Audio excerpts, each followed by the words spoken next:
RP Bharat, केवल खबरें और कुछ नहीं। गोंडा जिले के ACL ललमटिया राजमहल परियोजना से सटे नीमकला गांव के ग्रामीणों में भारी नाराजगी देखने को मिल रही है। ग्रामीणों ने परियोजना प्रबंधन पर गंभीर आरोप लगाते हुए कहा कि खदान और कोल क्रेशर गांव के बेहद करीब संचालित हो रहे हैं, जिससे लोगों का जीवन संकट में पड़ गया है। ग्रामीणों के अनुसार कई स्थानों पर खदान और क्रेशर की दूरी गांव से मात्र 10 से 20 फीट रह गई है। ग्रामीणों का कहना है कि लगातार उड़ती धूल, मशीनों का शोर और ब्लास्टिंग के कारण क्षेत्र में वायु, ध्वनि और जल प्रदूषण तेजी से बढ़ रहा है। इसका असर खासकर बुजुर्गों, महिलाओं और बच्चों के स्वास्थ्य पर पड़ रहा है। लोगों ने आरोप लगाया कि प्रदूषण के कारण सांस संबंधी बीमारियां बढ़ रही हैं और गर्भवती महिलाओं व बच्चों पर भी गंभीर असर देखने को मिल रहा है।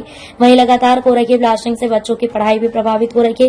ग्रामीणों ने यह भी आरोप लगाया है कि जिन परिवारों ने परियोजना के लिए अपनी जमीन दी, आज उन्हीं परिवारों के शिक्षित और तकनीकी रूप से प्रशिक्षित युवा बेरोजगार घूम रहे हैं। स्थानीय युवाओं को रोजगार में प्राथमिकता नहीं मिलने से लोगों में आक्रोश बढ़ता जा रहा है। ग्रामीणों ने मांग की है कि प्रदूषण नियंत्रण के ठोस उपाय तुरंत लागू किए जाएं और स्थानीय ITI एवं अप्रेंटिस प्रशिक्षित युवाओं को आउटसोर्सिंग कंपनियों में प्राथमिकता के आधार पर रोजगार दिया जाए। ग्रामीणों ने प्रशासन और परियोजना प्रबंधन को 15 दिनों का अल्टीमेटम देते हुए चेतावनी दी है कि मांगे पूरी नहीं होने पर धरना प्रदर्शन और परियोजना कार्य ठप करने जैसा आंदोलन किया जाएगा। गोंडा से जितेंद्र कुमार की रिपोर्ट। कार्यालय पहुंचे हैं, मामला क्या है? मामला है, हम लोग 28 अप्रैल को आवेदन दिए थे, ठीक है, नीमकला पंचायत ज्योति मुर्मू मुखिया जी जो हैं उनके माध्यम से। तो हम लोग का बहुत सारा समस्या है और आज 11 दिन हो गया, आज तक उसमें 50% काम धरातल पर नहीं देखा गया है। मैं मुखिया जी का मुंशी हूँ, मेरा नाम मंसूर अंसारी हुआ और आज पुनः हम लोग आवेदन देने के लिए आए थे यहाँ पे। कौन सा कार्यक्रम? जल प्रदूषण है, वायु प्रदूषण है, ध्वनि प्रदूषण है, इसमें काफी तरह की समस्याएं हो रही है। बड़ों को, बुजुर्गों को, बच्चों को, सभी लोगों को। बच्चे पढ़ाई में भी बाधित हो रहे हैं, मानसिक स्थिति खराब हो रही है, आने वाला फ्यूचर खराब हो रहा है। 20-22 साल 24 साल के उम्र में लड़के लोग अपंग हो रहे हैं, सही से सुनाई नहीं दे रहा है, सही से दिखाई नहीं दे रहा है। और बेरोजगारी की भी समस्या है। हम लोग जमीन जगह दे करके भी हम लोग बेरोजगार हैं। पढ़े लिखे बहुत सारे नौजवान हैं, सारे लोग हैं, सब टेक्निकल किए हुए हैं। कोई ITI में फिटर किया है, इलेक्ट्रिशियन किया है, कोई कुछ किया है और इसके बावजूद भी कुछ नहीं। AMTL कंपनी में हमारे मुखिया जी भी कई बार वार्ता करने के लिए गए, लेकिन ऐसा रिस्पॉन्स नहीं दिया गया उनको। तो इसके लिए हम लोग मजबूर हैं। अब देखते हैं, अभी तक यदि सुनवाई नहीं होता है तो कार्य को। आप जल और वायु प्रदूषण की बात कर रहे हैं। नीमकला तो ACL का प्रभावित क्षेत्र है, एकदम लोकल सामने है। क्या ACL से सुविधा नहीं दे रहा है?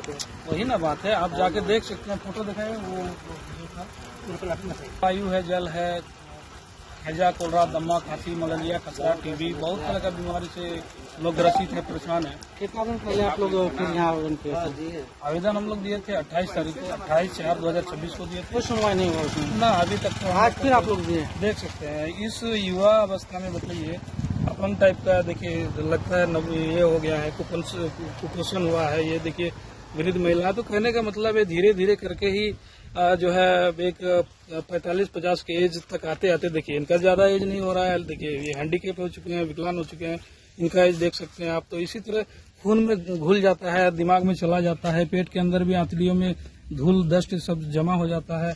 यकीन नहीं मानेंगे, घर के अंदर भी खाना वाना जो रखा रहता है, जहाँ पे पेट ढक के हम लोग, तो उसमें भी धूल डस्ट चला जाता है। तो बहुत सारी समस्याएं, तो इसमें ध्यान देना चाहिए था मैनेजमेंट को। देख सकते हैं बच्चे, देखिए इस अवस्था में, युवा अवस्था में, पढ़ने लिखने का उम्र में अपंग हो रहा है, लोग बहरा हो रहा है, सुनाई नहीं दे रहा है। ध्वनि प्रदूषण के कारण, जल प्रदूषण के कारण भी बहुत सारी समस्याएं हो रही। देखिए इस तरह की उम्र में भी लोग जो है, अब देखिए लगता है कि वृद्धावस्था में आगे, देखिए ऑटोमेटिकली इनका एक पैर दुबला हो गया है, पतला हो गया। तो ये तो ऐसा नहीं कि अचानक अभी 1-2 दिन 5 दिन के अंदर हुआ होगा, धीरे धीरे इसका जो है प्रदूषण के कारण लोग यहाँ तरह की बीमार में ग्रसित हो रहे हैं। जी, बहुत सारी समस्याएं हैं और बेरोजगारी की तो समस्याएं है ही। पढ़ लिख करके युवा यहाँ पे बेरोजगार हैं और सब लोगों से भी पूछ सकते हैं। लोग यहाँ पे देख सकते हैं, पढ़ लिख के, ये लड़का बेचारा हाल फिलहाल शादी भी किया था, इसको घर से निकाल दिया गया है, बेरोजगार है, पढ़ लिख के बेरोजगार है, कुछ कर नहीं पा रहा है। तुम भी अपना बता दो, हम दुख सुना दो।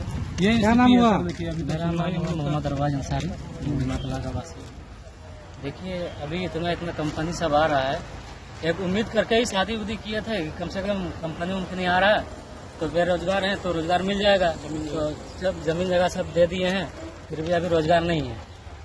कहने का मतलब ये है कि अभी शादी कर लिए हैं, छोटा बच्चा है 2 महीना का, अब इसको छोड़ के हम बाहर कैसे जाएंगे। यहाँ तो भटकते रहते हैं, बार बार आते हैं, ये करते हैं, क्या बोलते हैं कि यहाँ पर भी कागज वागज जमा करते हैं, लेकिन उस तरह जिनको का आप कागज जमा दिए देते हैं इधर कागज कंपनी में देते हैं, लेकिन कोई सुनवाई नहीं। तो बाहर से सर मैं बता रहा हूँ सर आपको, बाहर से लोगों को हर 1 महीना में 2 महीना में ज्वाइनिंग लिया जा रहा है। और यहाँ पे शिक्षित लोग, एजुकेटेड लोग, टेक्निकल किया हुआ लोग है, नॉन टेक्निकल भी है। मैं ये नहीं कर रहा हूँ कि सबको टेक्निकल है, नॉन टेक्निकल भी है, लेकिन चूंकि जमीन जगह गया है उसके रिफरेंस में भी तो देना चाहिए, रोजगार होना चाहिए।